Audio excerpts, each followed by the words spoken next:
the Spotlight. I'm your host and producer, Courtney Leonard May, and I'm here for you because I'm here to put you in the spotlight. Welcome to In the Spotlight. This is your girl, Courtney Leonard May, and guess what? I have a great show for you guys today. Today, we are talking about Black History Month. Since it's Black History Month, and just remember, you can make Black history every day.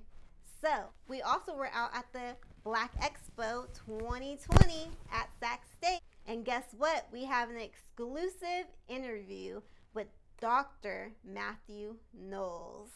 So stay tuned for that. Hey, this is your girl, Courtney Leonard May, and I'm out here at the 2020 Black Expo here at Sac State. And guess what? I have out here Dr. Mathew Knowles. Woo! How you doing today? Thank you. I'm doing great. I'm glad to be here. If you would like to be on In the Spotlight to show off your talent because you are an artist, music artist, singer, actor, rapper, comedian, filmmaker, designer, model, barber, you name it, or you just want your 5 minutes of fame, email calmkproductions@gmail.com with the subject line Spotlight.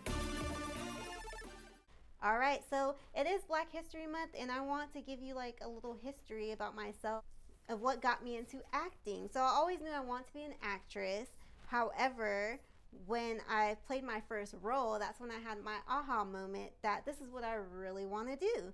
So I played Rosa Parks when I was in 5th grade. That was my very first role. And that's what made me want to be an actress, you guys. And I know a lot of you guys already know her story about the boycotts and things like that. All right, so I'm going to go ahead and get the show started. Hey, this is your girl, Courtney Leonard May with In the Spotlight, and I'm out here at the Sacramento Black Expo 2020. And guess who I got out here? I got Mathew Knowles. He is a entertainer, music mogul, author, professor. He's done so much. So what made you get started in the music industry? Well, I was in corporate America for 20 years, and I lost my passion. And I tell folks to live your passion. And I knew I had to reinvent myself. And then I had to ask that tough, difficult question. What is it that I, Mathew, not Michael, what does Mathew Knowles love? And it was music. I grew up in music. As a kid, I was a DJ for my parents every Sunday. And at the same time, ironically, Beyoncé and these little girls had lost on Star Search, which is like American Idol today. And I asked the head of it, what does a parent do? And he said, go back and change the organization. So both of these things happened. These were defining moments in both our lives.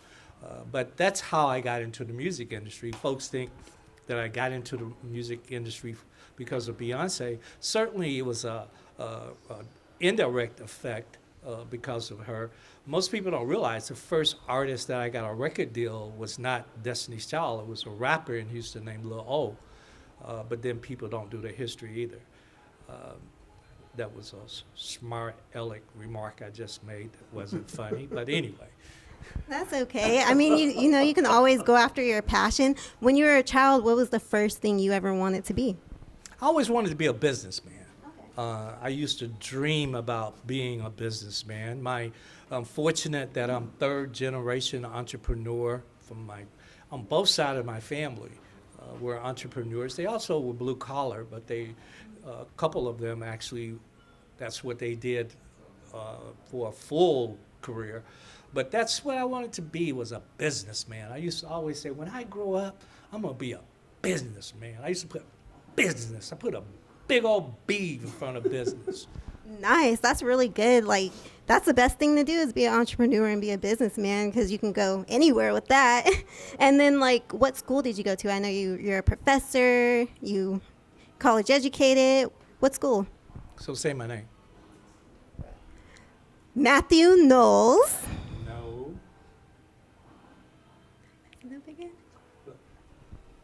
So I have multiple names, multiple hats that I wear. I am a college professor of 12 years. I did go back to school and get my MBA and my PhD. So that would be Dr. Knowles. And then I'm 68 years old, and what offends me is anybody younger than 40 years old, you're to call me Mr. Knowles out of respect for any black man or any black woman that's 60 and older. It just makes me very disappointed. These young people think they can call elders by their first name.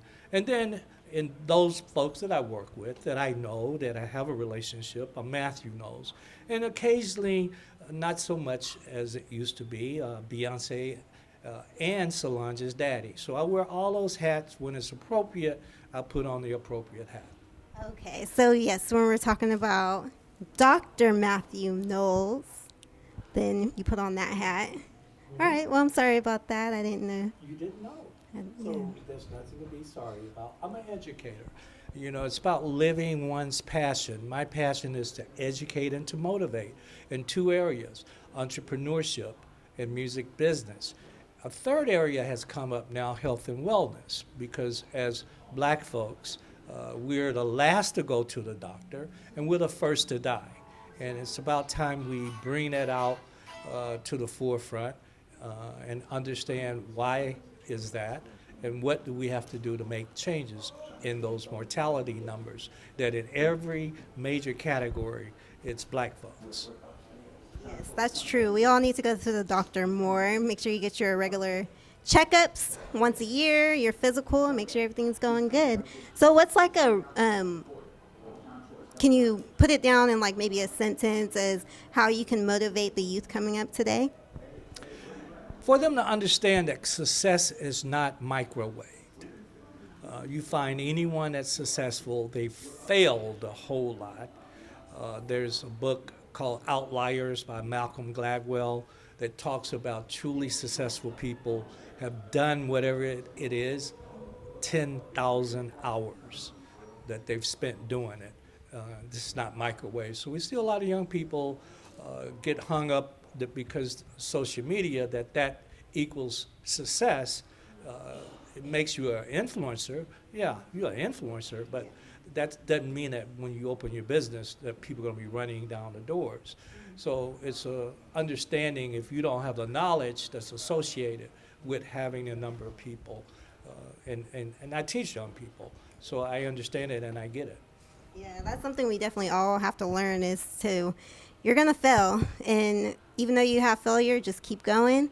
I know that's like one of my biggest fears is failing, but you know, you got to push yourself. You got to get out there and do great things. Well, I want to add to that because this is important. Failure and mistakes is an opportunity to grow, not a reason to quit. And most people quit when there's a mistake and when there's failure. But most people aren't frightened of failure. Most people are frightened of success. They're fearful of doing the things that just might make them successful. Because when you're successful, you can't, you're in front of the public. People know if you know what you're talking about or have the talent. You can't hide behind a phone on social media when you're successful. That's true. Yep. So thank you so much, Mathew Knowles, Dr. Mathew Knowles, for being on In the Spotlight. And can you shout out to your books that you have out here? Well, what I would like to do, ask you to go to MathewKnowles.com, and that's spelled with one T, MathewKnowles.com. You can find everything you need to find out about me, books, public speaking opportunities, and etc. Yep, make sure you go out and get his books, Dr. Mathew Knowles. All right, you guys, this is Courtney Leonard May with In the Spotlight, and I just put Dr. Mathew Knowles in the spotlight, you guys. See you guys later. Bye. This is Courtney Leonard May signing out, and remember to always be uniquely, beautifully you. See you guys later.